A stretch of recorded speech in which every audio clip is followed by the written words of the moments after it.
آپ یہ سمجھ لیں کہ قرآن مجید میں جو مومنوں کی جو نقل و حرکت دکھائی گئی ہے، جو سعی و جہد دکھائی گئی ہے، جو محنت دکھائی گئی ہے، جو کوشش اور اعمال دکھائے گئے ہیں، وہ سب کے سب جو ہیں وہ یہ تاثر پیدا کرتے ہیں کہ ایک مومن جو ہے وہ زندگی بھر اپنے آپ کو، اپنے اندرون کو، اپنی قوتوں کو جوان رکھنے کی کوشش کرتا ہے، کیونکہ اس کو پہنچنا ہے، اس کی ایک منزل ہے، وہاں تک پہنچنا ہے۔ تو وہ دیکھیں دو طرح کے جانور ہوتے ہیں، یا سمجھیے گھوڑے ہوتے ہیں۔ ایک گھوڑا وہ ہوتا ہے جو چراگاہ میں چر رہا ہوتا ہے، اس کے سامنے کوئی ہدف نہیں ہوتا ہے، وہ صبح سے شام تک چراگاہوں میں چرتا رہتا ہے، کبھی اس کی چراگاہ میں چلا جاتا ہے، کبھی اس کی چراگاہ میں چلا جاتا ہے، کبھی اپنی چراگاہ میں رہتا ہے، لیکن اس کا پورا صبح شام جو ہے وہ چراگاہ میں چرتے ہوئے گزرتا ہے۔ وہ نہ دوڑتا ہے، نہ بھاگتا ہے۔ تو ایسے بوڑھے کو دیکھ کے آپ یہ کہیں گے کہ یہ جو ہے یہ اب چراگاہ کا غلام بن گیا ہے، اس کے اندر کوئی دم خم نہیں رہا۔ لیکن ایک گھوڑا وہ ہے جس کو معلوم ہے کہ اسے بہت دور دراز ایک منزل تک بہت جلدی پہنچنا ہے، تو وہ پوری قوت لگاتا ہے اور تیز رفتار کے ساتھ دوڑتا ہے۔ تو یہ ہے اصل میں ایک مومن جو ہوتا ہے، اس کے سامنے چونکہ ایک منزل ہوتی ہے، ایک ہدف ہوتا ہے، تو پوری جان لگا دیتا ہے وہاں تک جلدی پہنچنے کے، اور جو بھی وقت ملتا ہے وہ اس کو دوڑ لگانے میں صرف کرتا ہے۔ تو یہ جو ہوتا ہے یہ اصل میں نوجوانی کے اوصاف ہیں جو اللہ تعالیٰ مومنوں میں دیکھنا چاہتا ہے۔ تو قرآن مجید میں مومنوں کے جو اوصاف ہیں ان میں کہیں بھی آپ کو بڑھاپا نظر نہیں آئے گا، اضمحلال اور کمزوری نظر نہیں آئے گی، سستی اور کاہلی نظر نہیں آئے گی، بلکہ جتنے بھی اوصاف ہیں وہ بہت ہی قوت اور جوانی والے اوصاف ہیں۔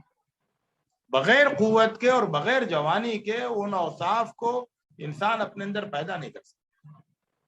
اور جب میں کہتا ہوں قوت اور جوانی تو اس کا مراد یہ ہوتا ہے کہ جو آپ کا باطن ہے، جو آپ کا جذبہ ہے، جو آپ کی روح ہے، اس کے اندر طاقت اور جوانی ہوتی ہے۔ جسم تو کیا ہے، جسم تو بدلتا رہتا ہے، جسم جو ہے وہ بدلتا رہتا ہے، کبھی بیمار ہوتا ہے، کبھی صحت یاب ہوتا ہے، کبھی پھرتیلا ہوتا ہے اور کبھی سست پڑ جاتا ہے۔ لیکن اگر اندرون جوان ہے، باطن جوان ہے، تو اس کے اثرات جو ہے وہ جسم پر پڑتے ہیں، پھر ایک نقاہت کے باوجود وہ جسم جو ہے وہ روح سے قوت حاصل کرتا ہے۔ اب ہم آتے ہیں اس طرف کی قرآن مجید میں کچھ نوجوان کرداروں کا تذکرہ ہے، ہم ان پر گفتگو کریں۔ تو جب ہم دیکھتے ہیں تو ہمارے سامنے ایک کردار آتا ہے حضرت ابراہیم علیہ السلام۔ حضرت ابراہیم علیہ السلام کے سلسلے میں قرآن مجید دو منظر پیش کرتا ہے، ایک منظر ہے جوانی کا اور ایک منظر ہے بڑھاپے کا۔ یعنی بڑھاپے میں وہ دعا کرتے ہیں کہ الحمدللہ الذی وہب لی علی الکبر اسماعیل و اسحاق، کہ حمد ہے اللہ کے لیے جس نے مجھے بڑھاپے میں اسماعیل اور اسحاق سے نوازا۔ جب انہیں بیٹے کی یعنی اسحاق کی بشارت دی جاتی ہے تو ان کی بیوی کہتی ہے کہ عجوز عقیم وہذا بالی شیخا، کہ یہ جو میرا شوہر ہے یہ تو بالکل بوڑھا ہو گیا ہے، کیسے مجھے اولاد؟ عجوز، وہ تو عجوز ہے، بوڑھا ہے۔ تو ایک بڑھاپے کا زمانہ ہے، لیکن ایک زمانہ ان کا جوانی کا ہے۔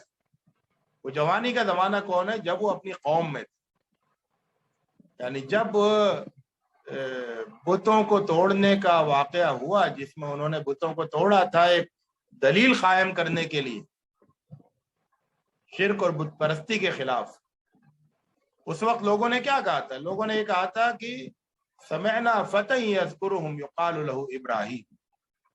لوگوں نے کہا کہ یہ کس نے کیا ہے؟ تو پھر انہی لوگوں نے کہا کہ ایک نوجوان کے بارے میں ہم سنتے ہیں کہ وہ ان کا تذکرہ کرتا ہے، ان کے بارے میں بات کرتا ہے۔ تو اس وقت حضرت ابراہیم علیہ السلام جو ہے وہ نوجوان تھے۔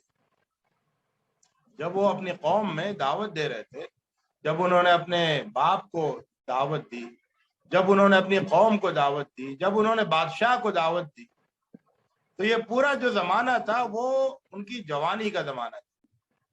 تو حضرت ابراہیم علیہ السلام نے اپنی پوری نوجوانی کو دین کی دعوت دیتے ہوئے اور اس کے راستے میں آزمائشوں کا سامنا کرتے ہوئے گزارا۔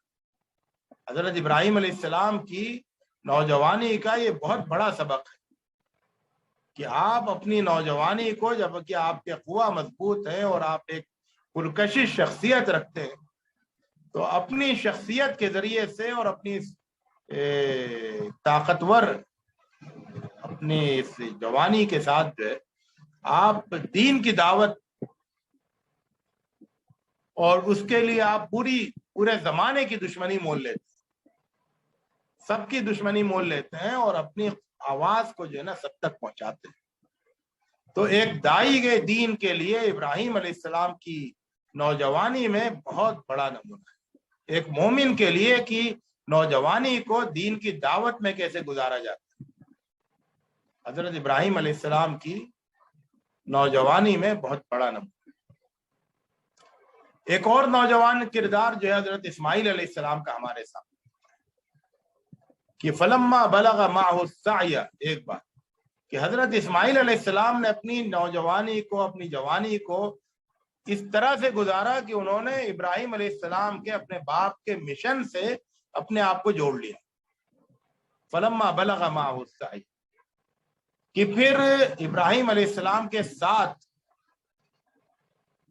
جو مشن تھا، جو محنت مانگتا تھا، سعی و جہد مانگتا تھا، جد و جہد، اس میں وہ شامل ہو اور ابراہیم علیہ السلام کے ساتھ کی طرح سے وہ دن رات جو ہے وہ دین کے لیے محنت۔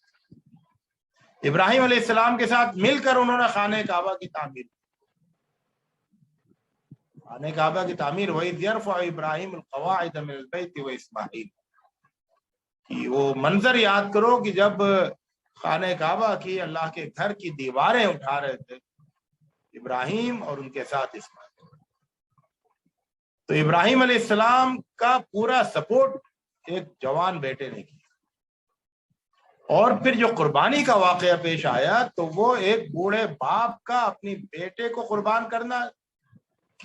کرنے کے لیے تیار ہونا تھا اللہ کے حکم سے، اور ایک جوان بیٹے کا خود کو قربان ہونے دینے کے لیے تیار ہونا۔ یعنی آپ سوچیں کہ ایک بوڑھا باپ جو ہے اپنے جوان بیٹے سے کہتا ہے کہ میں خواب میں دیکھتا ہوں کہ میں تمہیں ذبح کروں، اور جوان بیٹا جو ہے وہ بوڑھے باپ سے کہتا ہے کہ یا ابت افعل ما تؤمر، کہ میرے ابو جان جس چیز کا حکم دیا جا رہا ہے وہ آپ کر ڈالیے، ستجدنی انشاءاللہ من الصابرین، مجھے اپنے موقف پر، اپنی پوزیشن پر جمنے والا پائیں۔ تو آپ سوچیں کہ اپنے گرد و پیش میں نگاہ ڈالیں کہ موجودہ زمانے میں ایک بوڑھے باپ کی ایک جوان بیٹے کے سامنے کیا حیثیت ہوتی ہے۔ یعنی عام طور سے تو ایک بوڑھا باپ جو ہے جوان بیٹے سے کوئی بات کہتے ہوئے ڈرتا ہے کہ کہیں وہ جھڑک نہ دے، کہیں وہ ڈانٹ نہیں دے، کہیں وہ گھر سے نہیں نکال دے، کہیں وہ تکلیف نہیں پہنچائے۔ تو جوان بیٹے کے ریئیکشن سے ڈرتے ہوئے باپ جو ہے وہ بہت ساری باتیں کہہ نہیں پاتا ہے۔ ایسا بہت زیادہ ہم اپنے آس پاس دیکھتے ہیں، لیکن یہاں تو بوڑھا باپ اپنے بیٹے سے یہ کہہ رہا ہے کہ میں تمہیں ذبح کرتے ہوئے دیکھا۔ تو اس کا مطلب یہ ہوا کہ بوڑھے باپ کو اپنے بیٹے پر بہت زیادہ اعتماد تھا کہ میری بات رائے گا نہیں جائے گی۔ اور پھر دیکھیے کہ یعنی عام طور سے کیا ہوتا ہے کہ بوڑھا باپ جو ہے اگر کسی جوان بیٹے کو کوئی نصیحت کرتا ہے تو سنی انسنی کرتا ہے، سننے کے لیے تیار نہیں ہوتا ہے۔ یعنی نوجوانوں پر بوڑھوں کی نصیحتیں بہت بار گزرتی، یہ عام ماحول ہے۔ لیکن یہاں صورتحال یہ ہے کہ جوان بیٹا نہ صرف یہ کہ سننے کے لیے تیار ہے بلکہ اپنے آپ کو پیش کر دے رہا ہے، اپنے آپ کو، اپنے پورے وجود کو پیش کر دے رہا ہے۔ تو یہ ایک نوجوان، مثالی نوجوان بیٹے کا کردار ہے کہ جو اپنے آپ کو باپ کے عظیم مشن سے جوڑ لے اور پھر اپنے رب کی خاطر اپنا سب کچھ قربان کرنے کے لیے، اپنی جان دینے کے لیے تیار ہو۔ حضرت ابراہیم علیہ السلام اگر اس وقت قربانی کرنا ہوتی جب اسماعیل علیہ السلام بالکل چھوٹے بچے تھے، گود کے بچے تھے، تب تو اتنے کوئی مطلب اسماعیل علیہ السلام کا کارنامہ سامنے نہیں آتا، یعنی قربانی کا واقعہ تو اس طرح سے پیش آتا کہ اللہ تعالیٰ جو حضرت ابراہیم علیہ السلام کا قبول فرما لیتے اور اسماعیل علیہ السلام کو بچا لیتے، لیکن یہ جو اسماعیل علیہ السلام کی خوبی ہے وہ سامنے نہیں آ پاتی۔ لیکن اللہ تعالیٰ کو دونوں کی خوبیاں سامنے لانا تھی، ایک بوڑھے باپ کی خوبی، یہ ایک اللہ تعالیٰ کا مثالی بوڑھا بندہ کیسا ہوتا ہے، اور ایک جوان کہ اللہ تعالیٰ کا مثالی جوان بندہ کیسا ہوتا ہے۔ تو اس لیے اسماعیل علیہ السلام کو جوانی کی عمر تک پہنچنے کا موقع دیا گیا اور اس کے بعد پھر قربانی کا یہ واقعہ پیش آیا، تاکہ ابراہیم علیہ السلام کا کردار بھی سامنے آئے اور اسماعیل علیہ السلام کا کردار بھی سامنے آئے۔ تو دین کے مشن سے اپنے آپ کو جوڑنے اور اپنا سب کچھ قربان کر دینے کے سلسلے میں اسماعیل علیہ السلام کی نوجوانی میں ایمان والوں کے لیے بہت بڑا نمونہ ہے، بہت بڑا سبق ہے۔ پھر ہم اور آگے بڑھتے ہیں تو ہمارے سامنے ایک اور قابل قدر، قابل ستائش، قابل تعریف نوجوان کردار ہمارے سامنے آتا ہے، حضرت یوسف علیہ السلام کا کردار۔ حضرت یوسف علیہ السلام کی نوجوانی اس طرح سے گزری کہ جب وہ ان کے بچپن میں، جب وہ چھوٹے تھے، لڑکے تھے، تو ان کے بھائیوں نے حسد سے کا شکار ہو کر ان کو کنویں میں ڈال دیا۔ بعد میں پھر کوئی قافلہ تاجروں کا وہاں سے گزرا، تجارتی قافلہ، اور انہوں نے ان کو وہاں سے نکالا اور مصر میں لے جا کر ان کو بیچ دیا۔ عزیز مصر نے، یعنی مصر کے ایک بڑی شخصیت نے ان کو خریدا اور ان کو اپنے گھر میں رکھا، پالا پوسا، اپنی بیوی سے کہا کہ اس کو اپنا بیٹا بنا لیں، اس کا خیال رکھیں۔ لیکن جب وہ جوان ہو گئے تو اس وقت ان کا ایک الگ طرح سے امتحان ہوا، اور امتحان بھی 2 مرحلوں میں ہوا، یا آپ کہتے ہیں کہ کئی مرحلوں میں ہوا۔ پہلے عزیز مصر کی بیوی نے ان کو ورغلایا، ان کے اوپر ڈورے ڈالے اور ان کو بہکانا چاہا اور ان سے غلط کام کرانا چاہا، اور اس کے بعد پھر مصر کی بہت ساری عورتوں نے مل کر ان کو بہکانے کی کوشش کی، لیکن وہ سب ناکام ہو گئے اور سب کی چالیں ناکام ہو گئی۔ حضرت یوسف علیہ السلام جو ہے یہ بہت ہی مشکل امتحان میں کامیاب رہے۔ تو حضرت یوسف علیہ السلام کی نوجوانی میں ایمان والوں کے لیے، نوجوانوں کے لیے سبق یہ ہے کہ اپنی نوجوانی کو داغدار ہونے سے کیسے بچایا جاتا ہے۔ بہت مشکل ہوتا ہے لیکن ضروری بھی ہوتا ہے۔ اپنی نوجوانی کو داغوں سے بچانا، دھبوں سے بچانا ہے، کیچڑ اور چھینٹوں سے بچانا مشکل ہوتا ہے، لیکن یہی مطلوب ہے، یہی ضروری ہے کہ مواقع آئیں گے ایسے جب شیطان بہکائے گا، جب انسان بہکائے گا۔ کوئی نوجوان عورت ہے تو اس کو کوئی نوجوان لڑکی ہے تو کوئی نوجوان لڑکا بہکائے گا، اور کوئی نوجوان لڑکا ہے تو اس کو نوجوان لڑکی بہکائے گی۔ تو بہکاوے آئیں گے اور بہت سارے آئیں گے، بہت طاقتور بہکاوے آئیں گے، لیکن اس کے باوجود اپنے آپ کو بچا لینا اور اپنے آپ کو کی حفاظت کر لینا، اپنے دامن کو پاکیزہ رکھنا، یہ ہمیں اور ہمارے نوجوانوں کو حضرت یوسف علیہ السلام سے سیکھنا کہ کس طرح سے انہوں نے اپنے آپ کو بالکل ایسا پاکیزہ رکھا کہ مصر کی عورتیں کہہ اٹھی، پکار اٹھی کہ ما ھذا بشرا ان ھذا الا ملک کریم، کہ یہ انسان نہیں ہے، یہ تو معزز فرشتہ ہے، پاک دامن پاکیزہ فرشتہ ہے، ملک کریم۔ تو جب عورتیں اس بات کی گواہی دیں کہ یہ تو فرشتہ ہے، اور وہ عورتیں گواہی دیں جو بہکانے آئی تھی، شرپسند تھی، اور وہ پھر ناکام ہو جائے اور ناکام ہونے کے بعد یہ گواہی. تو ایک مومن نوجوان جو ہے وہ کردار میں اتنا پاکیزہ ہوتا ہے کہ لوگ گواہی دیتے ہیں کہ یہ انسان نہیں ہے، یہ تو بالکل پاک باز فرشتہ ہے، معزز اور محترم فرشتہ ہے. تو حضرت یوسف علیہ السلام کی جوانی میں بھی ہمارے لیے بہت بڑا سبق. اس کے بعد آپ دیکھیں موسیٰ علیہ السلام کی جوانی. تو موسیٰ علیہ السلام نے فرعون کے دربار میں پرورش پائی، آپ جانتے ہیں، فرعون کے محل میں. لیکن انہوں نے اپنے اندر فرعونی اوصاف کو پیدا نہیں ہونے دیا. فرعون کیا ہے؟ فرعون ظلم کا استعارہ ہے. حضرت موسیٰ علیہ السلام ظلم کو ناپسند کرنے والے.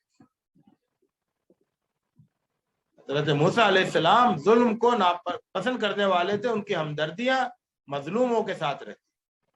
انہوں نے فرعون کے زیر سایہ پرورش پائی، لیکن اپنے اندر فرعونیت نہیں پیدا ہونے. ظالمانہ ماحول میں پرورش پائی، لیکن ظلم سے مانوس نہیں ہونے دیا اپنے آپ کو. چنانچہ آپ دیکھیں کہ انہوں نے جب دیکھا کہ ایک شخص پر ظلم ہو رہا ہے تو انہوں نے اس کو بچانے کی کوشش کی، جس کے نتیجے میں ظلم کرنے والا جو ہے وہ مارا گیا. تو اس طرح سے آپ دیکھیں کہ حضرت موسیٰ علیہ السلام کی جو نوجوانی ہے، آپ نے اپنے اندر تکبر کو، رعونت کو، ظلم کو، فرعونیت کو، ان صفات کو اپنے اندر پیدا نہیں. تو دیکھیے کیا ہے کہ یہ دو طرح کی خرابیاں ہوتی ہیں. ایک خرابی ہوتی ہے بے حیائی والی، اور ایک خرابی ہوتی ہے ظلم و بربریت والی. یعنی آدمی یا تو گندگی میں گر جاتا ہے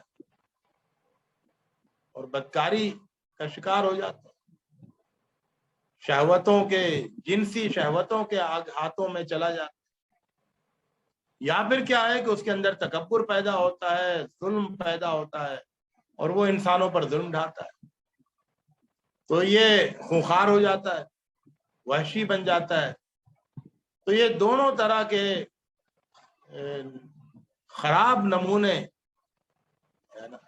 نوجوانوں کے خاص طور سے ہمیں اپنے آس پاس بہت زیادہ نظر آتے ہیں. ایسے میں حضرت یوسف علیہ السلام جیسا نوجوان جو اپنے کردار کو بالکل بے داغ رکھے، پاکیزہ رکھے، اپنی خواہشات کو، اپنی شہوتوں کو بالکل ایسا کنٹرول کرے کہ لوگ کہیں کہ یہ انسان نہیں.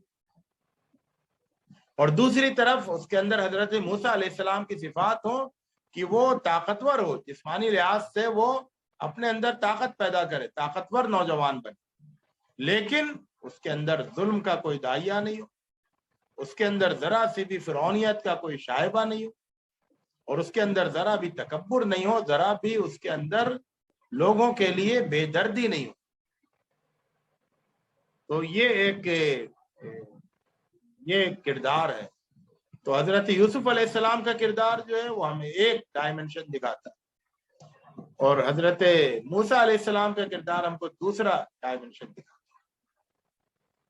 پھر آپ دیکھیں کہ اصحاب کہف کی نوجوانی پر غور کریں کہ یہ چند نوجوان تھے، انہم فتیۃ آمنوا بربہم، کہ جس وقت پورے اس ملک میں سب لوگ اللہ کے ساتھ کفر کر رہے تھے، شرک کر رہے تھے اور اللہ کی نافرمانی کر رہے تھے، اس وقت کچھ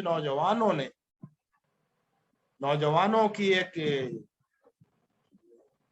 گویا کہ ایک گروپ بنا، ایک انجمن بنی، اور انہوں نے یہ طے کیا کہ نہیں، ہم اللہ کے بندے بن کر، اللہ کے مومن بندے بن کر اور عبادت گزار اور اطاعت گزار بن کر اپنی زندگی گزاریں. تو گویا اپنی پوری قوم سے اعلان جنگ کیا، پوری قوم کو اپنا دشمن بنا لیا، کیونکہ پوری قوم ان کو برداشت نہیں کر سکتی. تو اللہ تعالیٰ نے پھر ان کو موقع دیا کہف میں، اور ان کو عزت عطا کی، اور ان کو جو ہے وہ گویا کہ ان کے تذکرے کو جو ہے وہ لازوال کر دیا. قیامت تک کے لیے ان کو لوگ سورہ کہف پڑھتے ہیں اور کو یاد کرتے ہیں. اسی طرح سے آپ دیکھیں گے کہ ایک سلیمان علیہ السلام کی جوانی، یہ بھی ایک اہم ڈائریکشن ہے کہ حضرت سلیمان علیہ السلام نے اپنی نوجوانی میں اپنی ذہنی صلاحیتوں کو ترقی دی اور سیکھا، غور کرنا، سمجھنا، اپنی ذہانت کو، اپنی سمجھداری کو، اپنی حکمت کو، اپنی فراست کو، اپنے علم کو، ان ساری چیزوں کو انہوں نے ترقی دی. چنانچہ آتا ہے کہ قرآن مجید میں کہ جب وہ فیصلہ کر رہے تھے، ایک مسئلہ آ گیا تھا کھیت کا اور بکریوں کا، اور وہاں پر وہ اور ان کے والد حضرت داؤد علیہ السلام اور حضرت سلیمان علیہ السلام، باپ اور بیٹا، ایک بوڑھا باپ اور ایک جوان بیٹا، دونوں مل کر غور کر رہے تھے. اور قرآن مجید کہتا ہے فَفَهَّمْنَاهَا سلیمان، ہم نے اس کا صحیح حل جو ہے سلیمان کو سکھا. تو حضرت سلیمان علیہ السلام کی نوجوانی جو ہے وہ یہ بتاتی ہے کہ نوجوانی میں اپنی ذہنی، دماغی، سوچنے سمجھنے کی، مسائل کو حل کرنے کی، غور کرنے کی، تجزیہ کرنے کی صلاحیتوں کو ترقی دینی چاہیے. نوجوانی کو غفلت میں نہیں گزارنا چاہیے، بلکہ جہاں موسیٰ علیہ السلام کی طرح سے جسمانی لحاظ سے فزیکلی بہت طاقتور ہو جائے، اسی طرح سے حضرت سلیمان علیہ السلام کی صورت میں بہت زیادہ ذہانت اپنے اندر پیدا. اللہ تعالیٰ نے عقل ہر ایک کو دی ہے. عقل جو ہے وہ جتنا زیادہ اس کو رگڑا جائے، استعمال کیا جائے، اس کو مشق کی جائے، اس کی ایکسرسائز کرائی جائے، اتنا ہی زیادہ وہ ترقی کرتی ہے، بڑھتی ہے. تو اپنی عقل کو بڑھانے کا کام جو ہے یہ نوجوانی میں بھرپور طریقے سے ہونا چاہیے. ہم کو جسمانی لحاظ سے طاقتور اور ذہنی لحاظ سے ذہین، بہت ذہین اور بہت عقل مند نوجوانوں کی اسلام کو، جو اسلام کی دعوت اور اسلام کے مشن کو لے کر آگے. تو ایسے اور بھی نمونے آپ کو ملیں گے. میں نے آج کی اس مجلس میں کچھ یہ نمونے منتخب کیے تھے جنہیں آپ کے سامنے پیش کرنے کا ارادہ تھا، اور یہ میں نے آپ کے سامنے پیش کیا. الگ الگ جہت ہیں، الگ الگ ڈائریکشن ہے، ہر ان میں سے ہر نمونے کی ایک الگ خوبی ہے، اس کا ایک الگ امتیاز ہے. آپ غور کریں گے تو آپ کو اس میں سے ہر ایک میں اپنے لیے بہت اچھا سبق ملے گا. تو اللہ رب العزت سے دعا ہے کہ وہ ہمیں قرآن مجید کے اس پہلو پر غور کرنے کی توفیق عطا فرمائے.